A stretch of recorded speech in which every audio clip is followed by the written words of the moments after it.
2015 Toyota Highlander. I'm going to do the taillight bulbs on this housing, and I'm going to show you how to replace the whole housing. There's two bulbs in this. If you have a burnt out reverse light or tail light, I'm going to show you how to get to that. There's one right here and one right here. The bottom gray one is the reverse light, and then this black one is the tail light. So what you would do is, once you get access to it, you could untwist this, or you twist it and pull it out and then change your bulb out. Same with the bottom gray one.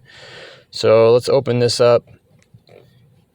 And so if you're doing the bulbs only, you would just pop this panel off right here, and then you'll have access to these bulbs. There's the reverse bulb. What you do is you could just twist it to unlock it and then pull it out and then change your bulb out of that bulb. You're going to grab it carefully and then just kind of pull it out and go get yourself a new one. Put it in and then twist it back in and lock it in place. You could disconnect it from the wire harness and pull it out if you wanted to. That's fine too. But yeah, it's just this panel that comes out. You just get like a small flathead or something that's soft, and then there's like a little spot right there, that little opening you could put something in to kind of push it down. I'll show you like this. So you just kind of pull it down like that, wiggle it and pull it down. Don't lose any of those yellow clips. And then once that's off, you'll have access to your bulbs. And that's how to get to and change your bulbs. Now, I'm going to do the housing because my housing is bad. So I'm going to actually be doing both because they're both cracked and they have condensation inside of them.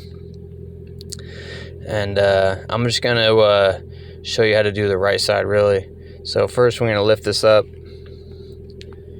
And then we need to get these little plastic nuts off right here, because these are the outside of the taillight housing. And then there's two right here that need to come off.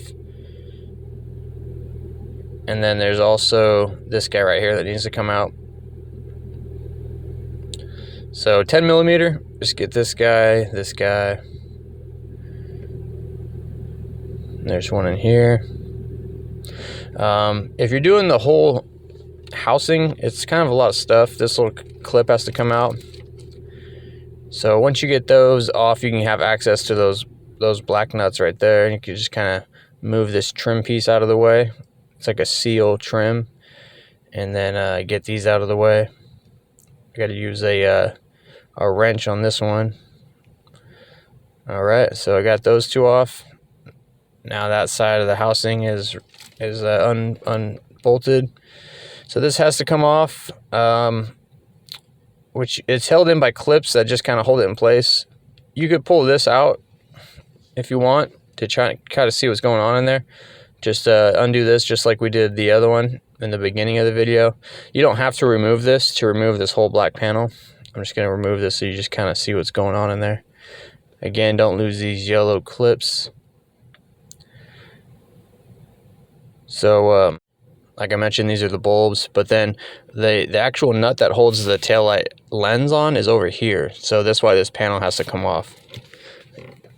So get yourself like a plastic pry bar or something and just kind of work your way around and gently kind of wiggle and pry it down.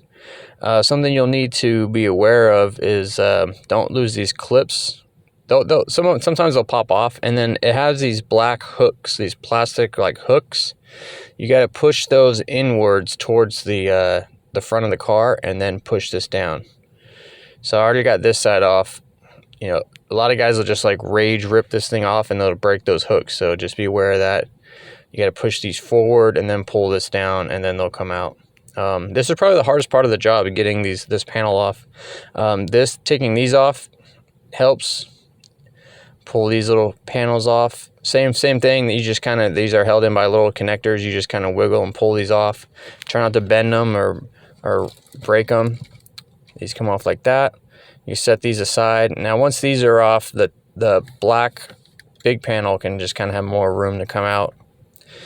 And yep, remove that.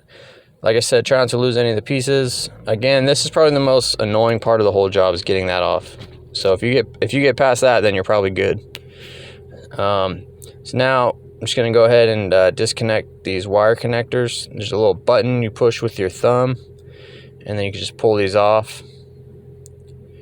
They're small little buttons, so if you have fat fingers like me, it kind of sucks. You might need to use like a flathead screwdriver or something.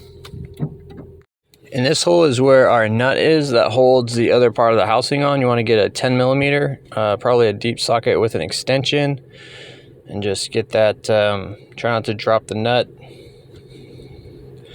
All right, so once that's off, there's a little guide here that kind of holds it in place so it won't just fall off on you. But once those are off, you can kind of come over here and see if you can kind of start to work this loose. Just kind of gently wiggle this. Now it's very important you don't go crazy on this because you can scratch your paint. Just go ahead and just kind of wiggle and pull this upwards, kind of use two hands. You might need to come underneath here and just kind of push on the bottom of this stud to push it out. You know, just kind of like push it out, especially that black guide. So be patient, wiggle that out, and yeah, that's how to remove it. I'll show you my my new ones here. Here's one. Looks like it's for the right side. That's my part number. Rear right hand.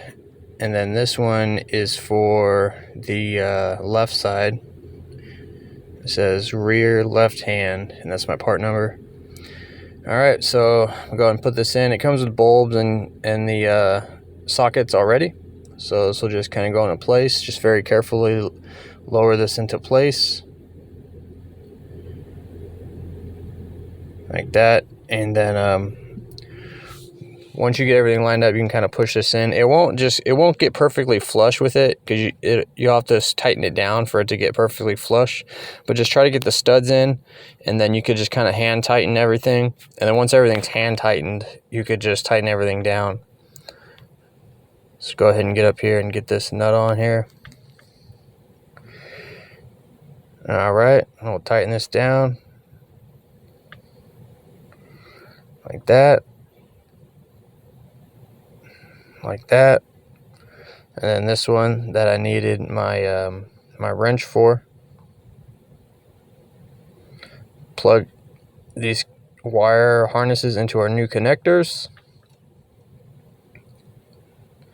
Okay. Now once those are in, we gotta reconnect this trim.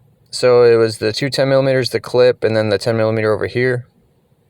If you break that clip, it's not a big deal. Maybe just get one, you know, when down the road when you have time. It's right here. It's probably going to be a dealer specific clip.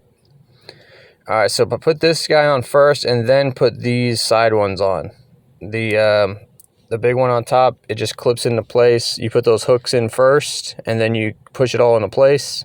When you close this, try not to have it electronically shut. Try to shut it manually so you can make sure that this doesn't hit the other side right here. I've seen dudes break these all the time with this just slightly outwards, and then it clips that and breaks either this one or the other one.